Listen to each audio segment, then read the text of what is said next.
Olá, estamos iniciando mais uma edição do programa Descobrindo o Espiritismo pela USE Intermunicipal de Ourinhos.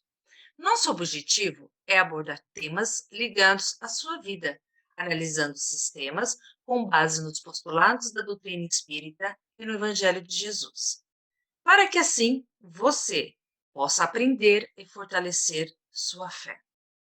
Eu, Luciana Strauss, convido Maria Aparecida Casagrande para nos ajudar a explorar um pouco mais os ensinamentos trazidos pelos espíritos. Seja bem-vinda, Cidinha. Obrigada, Luciana. Oi. Hoje, o nosso tema é reencarnação ou pluralidade das existências. Cidinha, somos nós as criaturas humanas? Nós somos seres espirituais, criados por Deus, temos natureza inteligente e imortal e capacidade para pensar, sentir e agir. Os que estamos vivendo na Terra somos espíritos aqui encarnados. O que é encarnação? A encarnação é o processo pelo qual o espírito se liga a um corpo material e, através dele, passa a viver e atuar no mundo terreno, durante o tempo que durar essa existência, 50, 60 anos, enfim, o tempo que a gente viver. Sendo imortais, não morremos quando o corpo morre. Continuamos vivendo no plano espiritual até reencarnarmos novamente. Isso é, encarnarmos novamente. Então, a gente vai e volta. Por que precisamos encarnar e reencarnar, Cidinha? Na realidade, a reencarnação, a gente precisa para cumprir os propósitos divinos. Deus tem um propósito para conosco, que é a nossa perfeição. E é por isso que é necessário. E na reencarnação, a gente coopera na obra da criação de Deus, exercendo um trabalho junto à natureza e aos seres. É verdade, né? Nós aqui trabalhamos de alguma forma, socializamos, a gente já vai aprendendo. E, ao mesmo tempo, passar por provas e expiações. Provas para o nosso crescimento, as expiações também é para a gente resgatar as nossas dificuldades de passado, né? Tudo faz parte do processo evolutivo. Então, que nos levam a progredir intelectual e moralmente. É, é o que todos vimos fazendo ao longo dos séculos. Temos encarnado e reencarnado vezes sem contas para a gente ir crescendo. Foi assim que alcançamos o nosso atual estado de evolução, através do processo da reencarnação. Agora uma pergunta assim muito intrigante. Reencarnar é nascer no corpo de outra pessoa? Não, de modo algum. Quando o espírito volta à vida corpórea, ele molda para si um novo corpo. Então, o espírito é sempre ele mesmo, mas o corpo é outro. Cada reencarnação é um novo corpo, especialmente formado pelo espírito e para aquele espírito unicamente. Então, é só nosso. Cidinha, quando começa a ligação do espírito ao novo corpo físico? Quando no momento da fecundação ali, da concepção, então o que que ocorre? O espírito, através da expansão do seu corpo espiritual, na realidade, é como se o corpo espiritual se alongasse, digamos assim, na proximidade, né? E ele se liga a esse ovo, né, naquele momento, e passa a presidir a formação desse novo corpo físico. Então, ele fica ligado ali naquele momento, né, e passa a comandar, digamos assim. E ele vai usar como molde o seu perispírito, o seu corpo espiritual. Então, ele é um modelador da forma, né, desse novo corpo. E, por exemplo, se houver lesões, nesse corpo espiritual, isso irá influenciar no corpo. Vamos citar um exemplo, assim, só para a gente entender. Vamos dizer que aquele espírito tem uma marca no seu corpo espiritual por viciação de álcool, digamos. Foi um alcoólatra, inveterado, enfim, e marcou de alguma forma. Pode ser que agora, na próxima encarnação, que não necessariamente na próxima, mas essa que a gente não sabe, mas numa encarnação ele vai nascer e aquela marquinha, de alguma forma, vai passar para o corpo, para o novo corpo físico. Por quê? Porque ele vai precisar passar por um período de expiação, de resgate, de aprendizado referente à contenção daquela viciação. Então, vamos pensar, ele pode nascer com um fígado com dificuldades, apresentar até uma cirrose e na próxima vida nunca pôs uma gota de álcool na boca. É que a gente vê tantas pessoas que ocorrem. Isso são marcas, né, do perispírito, que de alguma forma foi modelado nesse novo corpo. Então, o espírito, ele aproveita no que puder o material genético fornecido pelos pais. Nesse material, ele vai encontrar, então, os genes favoráveis ou não para a sua modelação. Então, vamos pensar assim, o espírito necessita nascer com uma dificuldade referente à área mental, enfim, epilepsia, alguma doença, assim, às vezes até uma doença que seja hereditária, digamos, de hereditariedade, ele vai escolher pais que tenham, geralmente, essa genética para propiciar aquela forma, aquela vivência que há necessidade dele, né, para o seu aperfeiçoamento. Então, começa na concepção, é no momento que o óvulo é fecundado que o espírito, então, se liga ao corpo. O novo corpo será parecido com o corpo anterior, o que tinha na outra vida?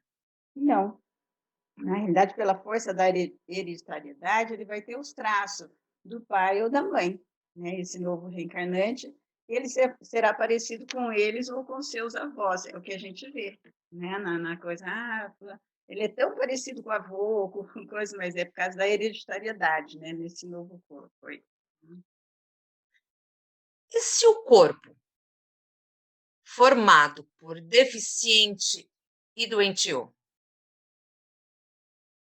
O corpo, mesmo sendo deficiente, mesmo que ele apresente qualquer deficiência ou problema, para o espírito, esse novo corpo ele sempre será uma bênção divina, porque nele ele vai ter a oportunidade de se reajustar ante as leis divinas, né? Então, dentro desses exemplos até que eu citei, né, que vem doentio, com dificuldades, às vezes grandiosas ou deficiências, esse corpo é a possibilidade desse reajuste, né? Quase que sempre isso são consequências, às vezes, de malbaratamento da vida no passado, né? Então, vem é uma possibilidade, por quê? Porque a gente aprende a valorizar. Quando a gente está doente, a gente não valoriza, principalmente doença grave, a gente valoriza a saúde, quase que sempre, né? Muitos doentes falam assim, se eu tiver a possibilidade, se Deus me permitir de me curar, vou ser diferente, vou ser melhor. Ele valoriza, muda seus valores morais, né? Então, é possível, na realidade, é uma bênção para o espírito. Também para ser útil na vida universal, porque mesmo que tendo o corpo doente, deficiente, há uma utilidade no universo, né? Todos nós somos úteis de alguma forma. E também obter o seu próprio progresso intelecto-moral. É possibilidade, mas ele é deficiente, ele não consegue mais dentro, ali, se a sua deficiência, vamos pensar, intelectual naquele momento, ele está com dificuldade, mas ele está num processo de aperfeiçoamento moral, às vezes, mesmo lhe faltando aquela intelectualidade naquele momento, não que ele não a tenha, está lá guardadinha, esquecida, corpo espiritual, mas naquele momento ele precisa passar por aquilo, ou uma outro tipo de deficiência, mas tudo é para o progresso, tanto intelectual quanto moral. Na encarnação, então, o que importa não é a beleza ou a perfeição do corpo, mas o que o espírito possa realizar através desse novo corpo, desse corpo. É isso que ele precisa. Seja um corpo doentio, com a deficiência, ou um corpo saudável, ele é a possibilidade que eu tenho agora neste momento para a evolução. Então, dentro das minhas condições, eu tenho que aproveitar e fazer o meu melhor para crescer. Cidinha, agora uma pergunta que muitos se questionam, buscam respostas. É um assunto assim que muitos questionamentos sobre isso. Por que não lembramos o nosso passado? O que fomos na outra encarnação? Em primeiro ponto, a gente não lembra por quê? Porque o novo corpo, ele possui um novo cérebro, que não tem nada a ver com as nossas vidas passadas. Então, nesse novo cérebro, não está gravado as nossas vivências do passado. E isso é uma sabedoria, né, de Deus. Por que ele pôs isso? Exatamente para que a gente não se fixe demasiado em certas atividades, querendo sempre as repetir sem progredirmos. Vamos pensar, se a gente tem uma deficiência, alguma. Deixa eu ver como é que eu vou falar o exemplo. Se tem alguma dificuldade, vamos pensar assim, na nossa vida, de entendimento, de relacionamento, e se a gente começar a lembrar tudo isso, essa dificuldade que teve com o outro, na nossa parte, vai ser difícil. Às vezes a gente fica parado, fica travado, não vai em frente. Né? Vamos pegar aquele que foi preguiçoso ou que teve muita facilidade no passado e que não quis saber de trabalhar, vem aqui e daí não vive essa situação, como é que vai ser? Às vezes, tudo isso traz dificuldade, né, para o espírito, porque o espírito vem sempre para crescer. Então, também não, a gente também não se prender à vaidade ou orgulho quando foi vida destacada ou glorificada. Vamos pensar, foi um cantor famoso, foi um político famoso que todo mundo, né, tem o seu orgulho, e todo mundo é, queria, gostava muito, aplaudia, enfim. Imagina se ele vem numa outra condição agora, né? Vai lembrar disso e está numa outra condição. E daí isso vai cada vez mais, eu fui isso, eu sou dessa maneira. Então, é por isso que acaba sendo, de uma certa forma, isso muito positivo, esse esquecimento. Ou então, o contrário também, se sentir humilhado ou abatido, se ele lembrasse que ele foi um criminoso, cometeu atos criminosos ou viciações que foi possuidor. Quer dizer, a pessoa ficaria inibida, qualquer uma dessas situações, de uma certa forma, inibiria o progresso, dela aproveitar aqui aquela existência na forma como ela está para crescer, né?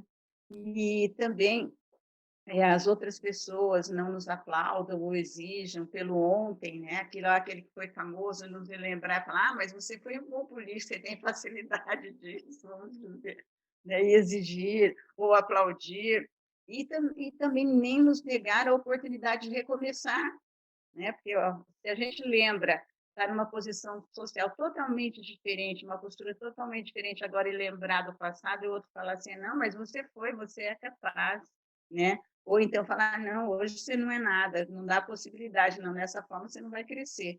Então, é importante o esquecimento do passado exatamente para isso, para que a gente possa, na atual condição que estamos, a gente lutar da maneira que nos é colocada agora, a forma que eu tenho, né? Não e também outra coisa, nós não renascemos no lar somente junto àqueles a quem amamos e com quem nos demos bem. Encontramos também aquele que nos deve moralmente ou que nós devemos a ele. Isso é muito comum dentro do lar. Imagina se olhar para o teu filho e lembrar que o teu filho te fez alguma coisa ruim no passado, assim, aquilo vem e a gente já vê isso nas tendências, na forma, né? O filho que rejeita a mãe, rejeita o pai, o que é isso? Já dá para perceber que existe uma animosidade de passado, mas que ela hoje não é lembrada. Porque se fosse lembrada, ninguém ia conviver. Porque o objetivo do reencontro é exatamente para que nós nos reconciliemos, estabelecemos um novo e melhor relacionamento agora. E o esquecimento do passado propicia isso, ainda que a vivência no lar entre essas pessoas seja difícil, mas ele sempre propicia, né? Porque o objetivo é a gente podar as arestas, fazer um novo relacionamento, aprender a amar-se, né? Então, isso seria muito difícil se nós recordássemos o passado, essa vivência. Com certeza. Agora também essa outra pergunta é daquelas, assim, bem questionadoras, assim, de ponto de interrogação. Podemos reconhecer quem a pessoa foi na outra encarnação? Fisicamente, de modo usual, não. Claro, a não ser que ela renasça no mesmo no seio familiar, na hereditariedade pode até ser, né, como a gente já falou de avós, assim, né, pode até acontecer, ser muito parecido, mas a gente não vai fisicamente e dessa maneira é difícil.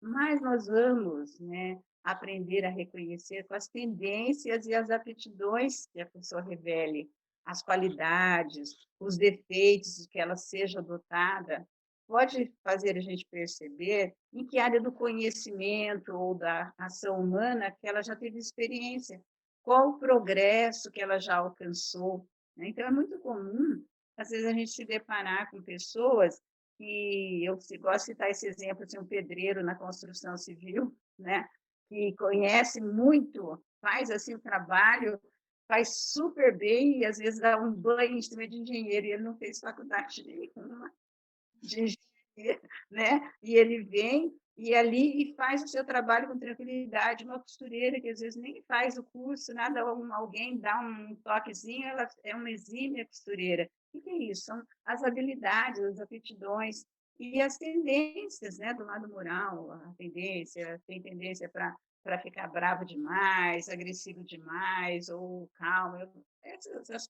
qualidades, assim, a gente vai percebendo, a pessoa já vai mostrando aquilo que ela traz, aquilo que ela já é, né. Então a gente pode aprendendo a conhecer, reconhecer a pessoa assim.